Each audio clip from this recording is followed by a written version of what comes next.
नमस्कार, मेरा नाम आलोक है। आप लाइव स्टीज देख रहे हैं। इस वक्त की बड़ी खबर निकल के आ रही है। देखिए, बिहार के वरिष्ठ पत्रकार अरुण पांडे जी हमारे साथ हैं और हमारे पीछे है बिहार विधानसभा की वो इमारत जिसके अंदर इस साल फरवरी महीने में बड़ा खेल हुआ था। विश्वास मत हासिल करना था नीतीश कुमार को फरवरी महीने में, और उस वक्त जेडीयू के विधायक नहीं थे, जेडीयू के विधायक गायब थे। कौन कौन थे वो, उनका नाम भी हम बताएंगे। हमारे साथ अरुण पांडे जी हैं। मामला ये निकल के आ रहा है सर कि अब ईओयू ने, क्योंकि सुधांशु शेखर जो विधायक हैं जेडीयू के, उन्होंने शिकायत की थी कोतवाली थाने में, फिर बाद में ईओयू ने इस पर संज्ञान लिया था। उसके बाद आर्थिक अपराध इकाई ने अब इस मामले को ईडी को सौंप दिया है।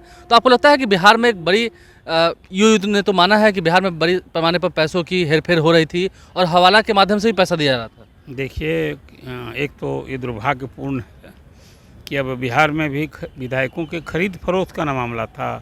असेंबली के अंदर भी खुद मुख्यमंत्री ने ये बात शिकायत की थी नीतीश कुमार ने कि विधायकों को खरीदने फरोख्त की बात हुई थी। यहाँ तक कि राजद और बीजेपी के जो विधायकों ने पाला बदला तो सदन के अंदर भी कहा गया कि खरीद फरोख्त हुआ है। अब ये मामला जो अभी बता रहे हैं आप, उस दिन दो मामला था।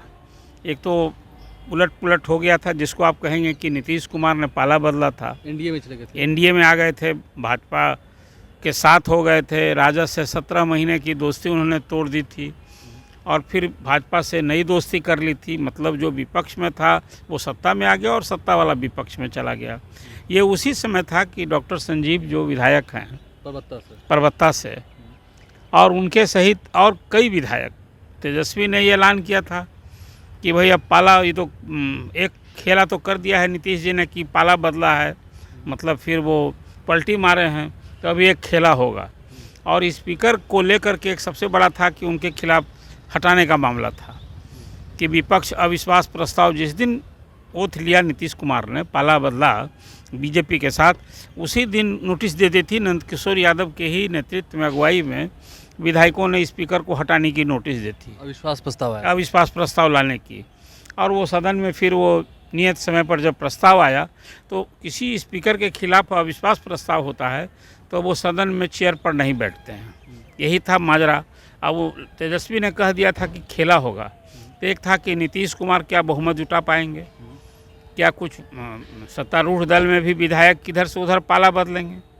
ये बड़ा एक अजीब सी अनिश्चितता थी। और हुआ कि यदि स्पीकर के ही अविश्वास प्रस्ताव पर सत्तारूढ़ दल के विधायकों ने यदि पाला बदल लिया, बहुमत नहीं साबित हुए, तो नीतीश कुमार को उसी क्षण जाना पड़ेगा राजभवन, इस्तीफा देना पड़ता। तो सत्तारूढ़ दल ने भी कोई कसर नहीं छोड़ी। आप समझिए कि साम दंड भेद जिसको कहते हैं ना, वो सब कुछ का इस्तेमाल। वो चर्चा थी कि कई विधायक को पुलिस के अभिरक्षा में कहिए या पुलिस उनको खोज निकाली कि कौन कहाँ है। उसमें डॉक्टर संजीव भी थे। और उस समय तो चर्चा थी कि वो बिहार में नहीं हैं तो कहाँ झारखंड में हैं, तो कहीं से वो भी आ गए। बीमा भारती भी इसी तरह से थी। और 5, 7, 8 विधायकों के बारे में था कि पाला बदलना तय है और सरकार जाने वाली है। हुआ ठीक उल्टा। स्पीकर का जब वोटिंग हुई और जब वोटिंग की नौबत आ गई और वहाँ स्पीकर के खिलाफ सदन में जब इस अविश्वास का प्रस्ताव पर विचार के लिए पुट होना था, आपको याद होगा उसमें डिप्टी स्पीकर जदयू के महेश्वर हजारी थे। और वो जब चर्चा हुई उस समय तक विपक्ष के विधायक 3 विधायक ने पाला बदल लिया। उसमें प्रहलाद यादव, नीलम देवी और चेतन आनंद। खुलेआम मने विपक्ष का विधायक सत्ता पक्ष में जा बैठा। तो स्वाभाविक ये तेजस्वी के लिए बड़ा हतप्रभ करने वाला बात था। और ख़ास करके प्रहलाद यादव के पाला बदल से थोड़ा सा हम लोग सीन देख रहे थे हाउस के अंदर, क्या उस दिन टेंस था और लगा कि अब तो या तो नीतीश सरकार जाएगी या नीतीश सरकार रहेगी, यही स्थिति थी। मैं भी उस दिन था, उस दिन पुलिस फोर्स भी काफी आ गया था। और इसके बाद जब हुआ कि जदयू के विधायक अपनी प्रारंभिक चर्चा में कि भास्कर ने कोतवाली थाने में केस किया कि विधायकों को प्रलोभन दिए जा रहे थे, उसमें 2 करोड़ पहले कैश देने का, फिर बाद में देने का, इस सब तरह की बात। डॉक्टर संजीव उसमें शामिल थे और डॉक्टर संजीव की चर्चा की गई। तो हुआ कि पुलिस जांच कर रही है। अब सरकार फिर अपना बहुमत दिखा दी और सरकार को बहुमत मिल गया। उसका प्रतिफल ही हुआ कि उस समय उप मुख्यमंत्री सम्राट चौधरी ने सत्तारूढ़ दल के जो विधायक खास करके स्पीकर के खिलाफ जो अविश्वास प्रस्ताव था, उस समय जो लोग नहीं थे, एक टेंस स्थिति थी, तो उसके कारण बड़ा चेतावनी दिया कि इन लोगों को माफ़ नहीं किया जाएगा, कार्रवाई होगी। अब जब पाला बदल लिए तो फिर विपक्ष के भी जो विधायक थे जो पाला बदले, तो उसकी ओर से स्पीकर को दिया गया कि भाई इनकी मेमोरी ख़त्म कीजिए। और वो कोतवाली थाने ने जिस मामले को लेकर आज आपने चर्चा की कि पहले था कि आर्थिक अपराध इकाई इसको देखेगी, कहा कि विधायकों की खरीद फरोख्त का मामला था। अब आज आपने ताज़ी खबर दी है, अपडेट कर रहे हैं आप लाइव सिटीज़ के अपने व्यूअर्स को कि अब तो ये मामला ईडी ने ले लिया है। तब तो आप समझिए कि जब ईडी ये मामला ले लिया है तो खास करके अब डॉक्टर संजीव के सामने तो एक स्थिति अब हो नहीं जाएगी, मतलब फंसने के चांसेस उनके ही रहेंगे। देखिए, ईडी कोई पहले साक्ष्य को प्रारंभिक जुटा लेता है।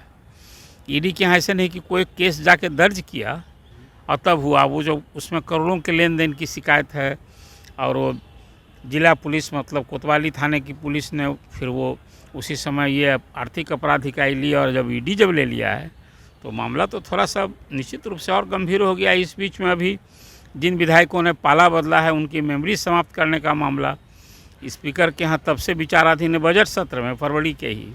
वो भी एक मामला है कि सच पूछे दल बदल कानून का मजाक उड़ रहा है, वो एक अलग मसला है। सर लेकिन एक बात तो ये है कि जिस तरह से तेजस्वी यादव ने कहा था जब सरकार गिरी थी उस वक्त ही कि खेला तो होगा, ये बड़ा खेल होगा, तो आपको लगता है कि इन जेडीयू के जिन विधायकों के नाम की चर्चा हुई, चाहे वो दिलीप राय के नाम की चर्चा हो, बीमा भारती तो खैर चल ही गई उधर, वो भी उस वक्त थी, डॉक्टर संजीव की बात हो रही है, ये सब आरजेडी से मिले हुए थे? खेला तो दोनों तरफ से न हुआ। अभी तेजस्वी का आकलन फेल हो गया।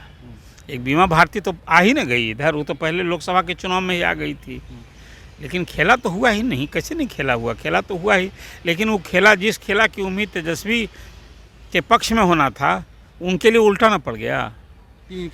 हाँ, विपक्ष आगे फिर और भी विधायक चले गए, 6 विधायक चले गए। अब वो तो 6 संगीता कुमारी, अब पाला बदलने विधायक आज उप मंत्री का दर्जा पाए हुए, सब दर्जा पाए हुए हैं। वो राज्य 20 सूत्री कमेटी के उप मंत्री का दर्जा पाए हुए हैं।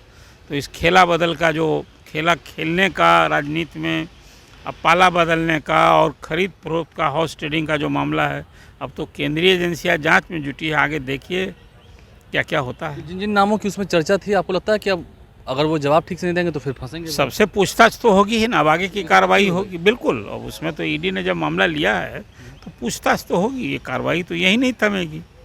अब तो देखिए आगे फिर क्या होता है इसमें। आगे क्या होता है देखिए, आगे बहुत कुछ होना है। इसी बिहार विधानसभा में इस साल फरवरी महीने में कितना खेल हुआ था, खेला होबे की बात हुई थी। कई जो जेडीयू के विधायकों ने नीतीश कुमार को धोखा देने के बारे में सोचा था, इच्छा जाहिर की थी, कई तो सोच चले भी गए हैं और कई अभी भी दल के भीतर हैं।